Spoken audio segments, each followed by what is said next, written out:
You know, guys, there's this member of parliament of Patriotic Alliance. His name is Ashley Sauls. Oh my goodness, man. May God bless the soul of Ashley Sauls, because this guy is just a gift that keeps on giving. So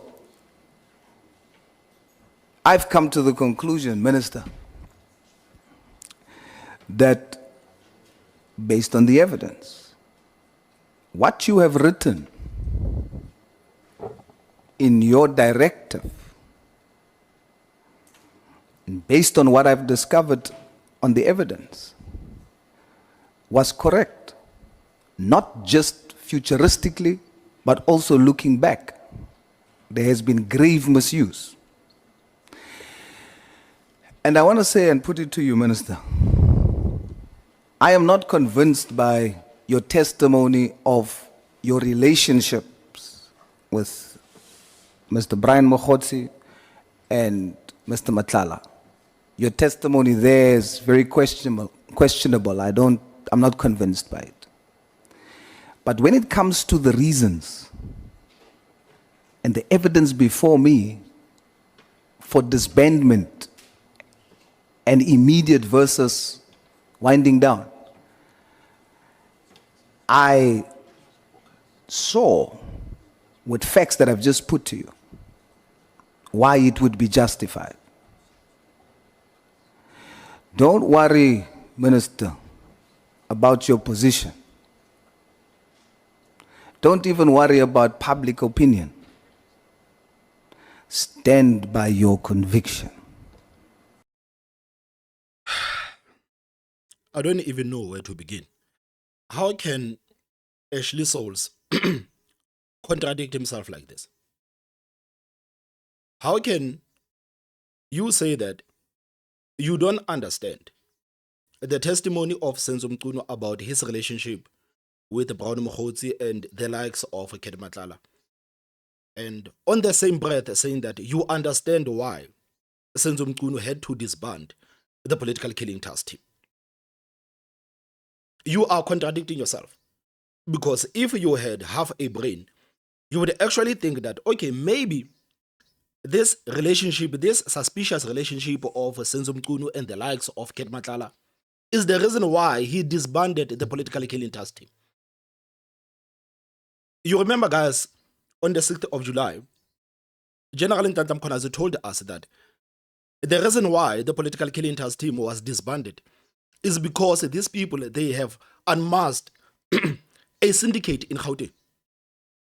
And this syndicate, in their pockets, they have the politicians that are in parliament, and some of these people are in government.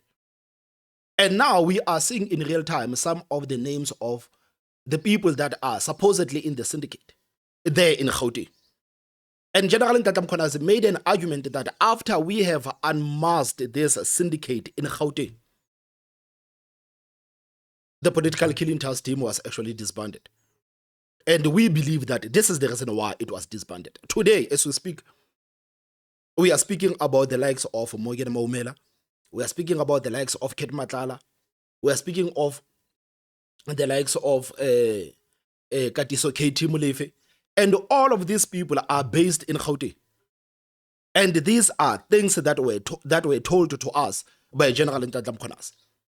So how can you sit there and tell the minister to not worry about the public opinion? You are basically telling the minister to not even worry about what the people that he's serving are saying. He must just stand by his conviction. How is it making any sense? Why, as a member of parliament, can you not think that, okay, maybe this suspicious relationship of Senzo Mchunu and these shady characters is the reason why he disbanded the political killing task team?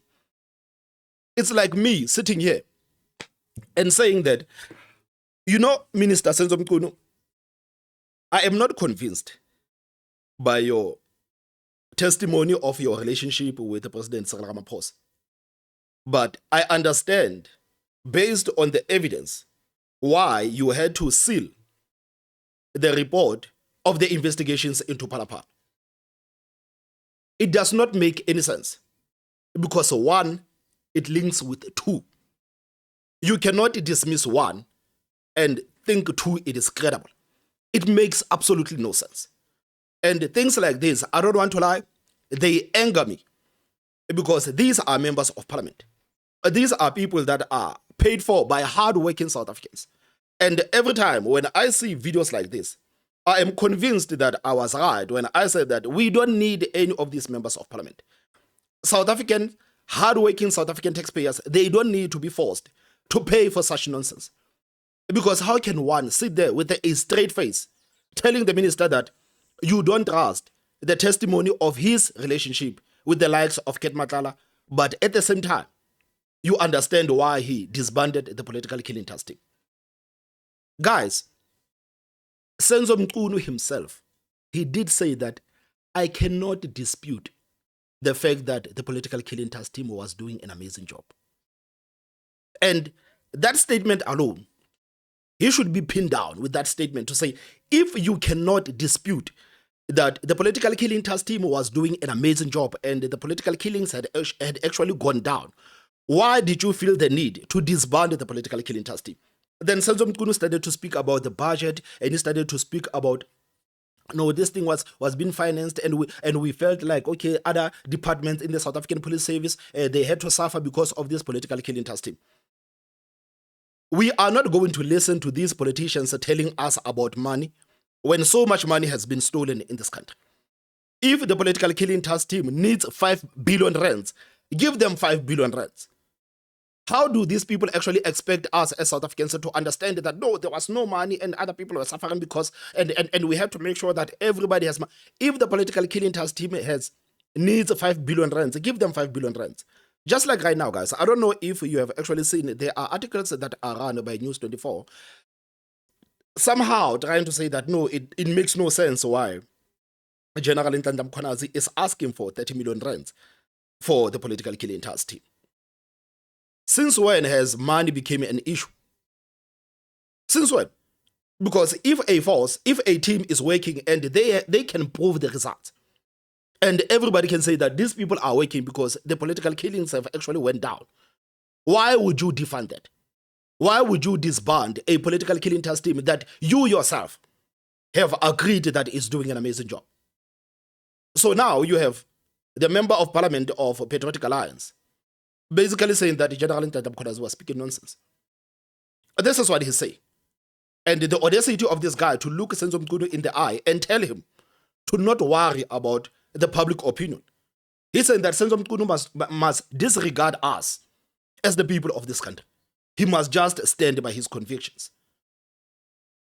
How is it that we have such people in parliament? Can somebody please explain to me? How is it that we have such people in parliament? I look at your evidence. I compared it to what was given before. This is what I conclude. And whether the whole South Africa hates me for doing it, I stand by my conviction. And I must say, man, like Ashley Sauls is quite young. Ashley Sauls is quite young. But some of the positions that he has actually taken in parliament, I don't think it's going to end well for him as a politician. I don't think so. You remember last time, this guy was told by General Masamula that Ken Kunene, that was Ken Kunene, the deputy president of Patriotic Alliance, you remember that he was found at the house of Katie Molefe at the time that he was arrested. And Fanima Samula dropped a bombshell telling South Africans that no, guys, it was not the first time Ken Kunene was at the house of Katie Molefe, basically destroying what Ken Kunene told the South Africans, because Ken Kunene did interviews telling South Africans that no, it was the first time that he went to the house of Katie Molefe. He didn't even know the house, and somebody sent him the address of the house. And the only reason why he went to the house of Katie Molefe is because he wanted to facilitate an interview between this journalist of him and Katie Molefe. This is the reasons that were given by Ken Kunene.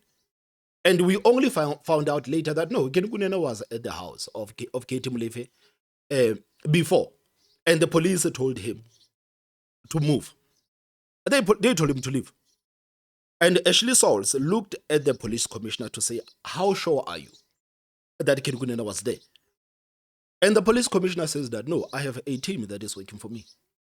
And my team has actually written in a report that Ken Kunene arrived at the house of Katie Molefe and he was told to hit the road. And Ashley Sauls says that, meaning that you are not sure of what you are saying. He says that, no, I am sure because I have people that are working for me. And I trust these people. And why would these people say that Ken Kunene was at the house of Katie Molefe when Ken Kunene was not at the house of Katie Molefe? And Ashley Sauls basically insinuated that if you were not there by yourself, you cannot say that Ken Kunene was at that house.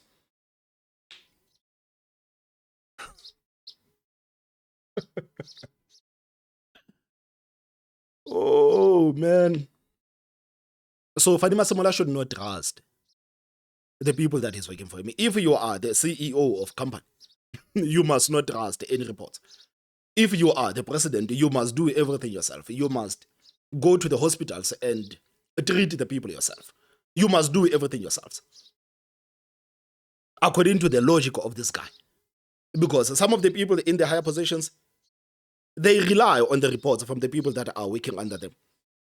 And this is how the world works. But this guy tried to hit at the credibility of Fadima Samola by saying that, no, you are not sure. Basically, you were not there. So how can you say Ken Kunene was there? And I honestly couldn't believe that this was coming from the member of parliament. Now we are listening to a member of parliament telling us that, no, your relationship with Ket Matala is fishy. But I understand why you say you disbanded the political killing task team. As I close, Minister, Muni Baizan. Close, Minister. I stand by my conviction. As I close, Minister, Muni Baizan. Stand by your conviction when it comes to these facts. On your relationship, how you explain that, I'll be honest with you. It's not convincing. How you defined your relationship, comrade, etc., it's not convincing.